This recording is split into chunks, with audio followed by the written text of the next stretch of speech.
Stephen King and director Mike Flanagan are veering away a bit from their typical horror fare to bring us one of the most interesting and, dare I say it, inspiring movies of the year. Let's talk about the life of Chuck.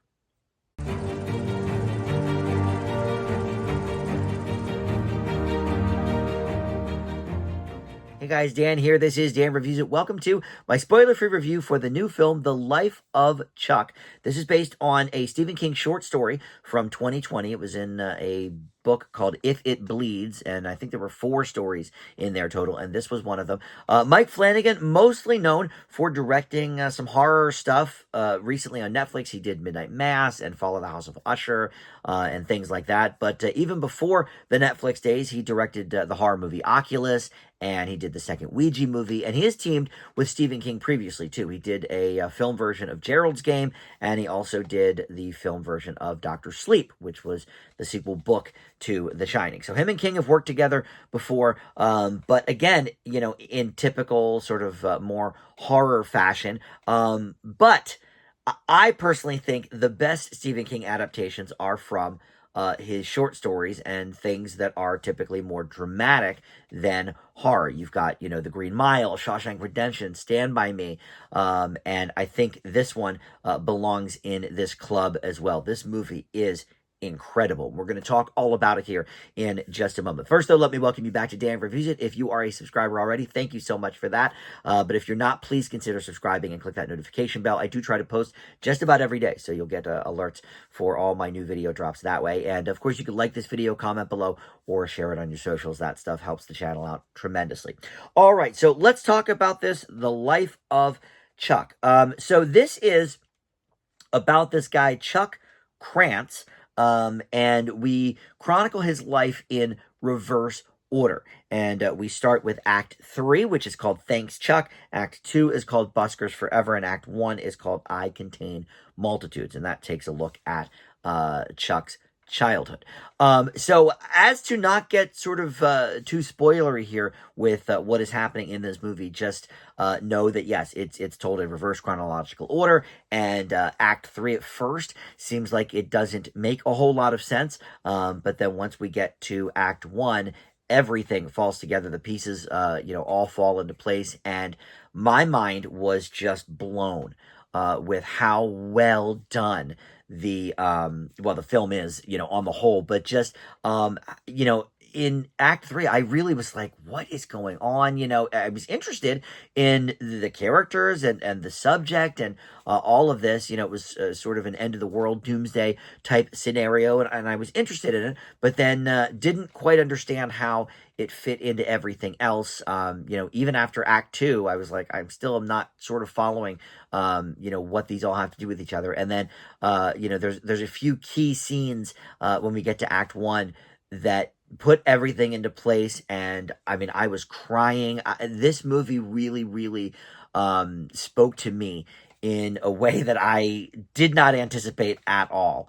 Again, of all the Stephen King adaptations I've seen, I would say my favorites are the ones that really, really kind of hit on an emotional level, like those 3 I mentioned, Shawshank, Green Mile, and Stand By Me. And this one is another one that really, I think, grabs the viewer in a way that might not be expected, but that when all the layers are put together, it is just astounding. This is a movie I want to see again for sure, because I know that there's going to be a lot of things, in Act 3 specifically, which is the beginning of the movie again, that, I didn't quite pick up on because I didn't know the whole thread of everything.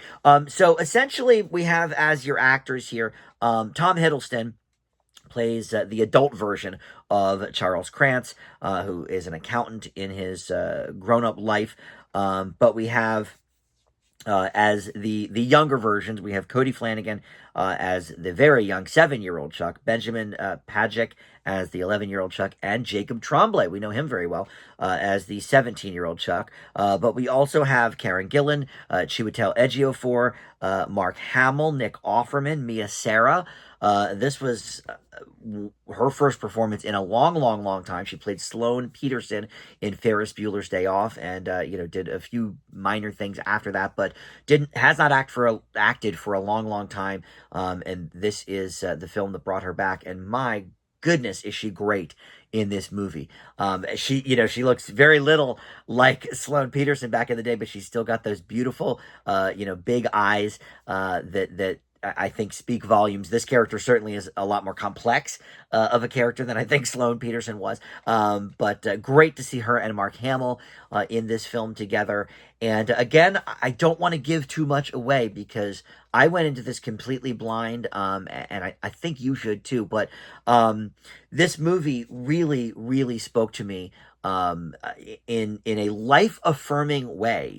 This is an optimistic film, even with death and destruction at its center. I think this is an optimistic, life affirming movie.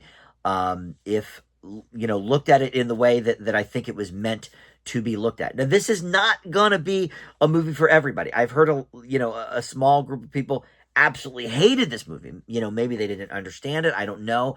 But the people who are in my sort of friend circle, either in person or online, that have seen this have all ranked it among their favorites of the year. So I kind of thought, all right, well, I'll probably like this going in, but I was not prepared for just how much. The music is wonderful in this, and dancing is a big part of this movie. So not only is it the score, but it's the actual music being played by either the characters or being listened to on the radio. Dance is a big part of this movie as well.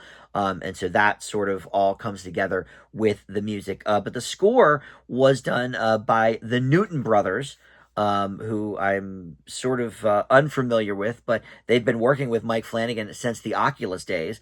So he has sort of tapped them for a few things, but they've done really mostly horror movies. Other than some of the Mike Flanagan stuff, they did music for The Bye Bye Man, the remake of The Grudge in 2019, The Forever Purge, Five Nights at Freddy's. So, they have a lot of horror, at their back as well. And it's interesting that, between the music and Mike Flanagan directing and writing, and he's, of course, firmly entrenched in horror, and then Stephen King, who certainly can turn in an excellent dramatic story as well, but is most known for horror. This movie doesn't have any horror elements, but I will say, especially in the first part, Act 3, there are definitely some sci-fi elements happening, especially considering we don't quite know what's going on. It's just a sort of end-of-the-world doomsday type issue. And so while I wouldn't say that's horror specifically, but there's certainly, maybe some sci-fi stuff at play, especially when certain things pop up. And really, there's, I can't say there's no horror to this because, again, without giving it away, there's definitely a supernatural element to this movie that I think may not work for everybody, but for me, I was already entrenched, like I said, in this sort of life-affirming, optimistic type of mindset while watching this, and my bouts of crying during Act 1, that when the supernatural elements come up, I went with it hook, line, and sinker. That may be a divider for some people. I don't know. But for me, it worked wonders. The acting's really good here, too. Tom Hiddleston obviously is most known for his work in the Marvel Universe, and known as that trickster Loki. But he has a lot of range, if you've seen some of his other roles. And he really fully embodies this character. I can't even describe how much I want to see this movie again. It is not quite yet my favorite movie of the year. That still remains Sinners, as we are halfway through the year. But this is probably a strong second for now, and maybe upon repeat viewings could even bump up. I absolutely love this movie. I leave The Life of Chuck with a very solid A. And you can check this out in theaters for now, but it will soon be available for on-demand viewing at home as well. Thank you so much for watching Dan Reviews It. I will see you next time.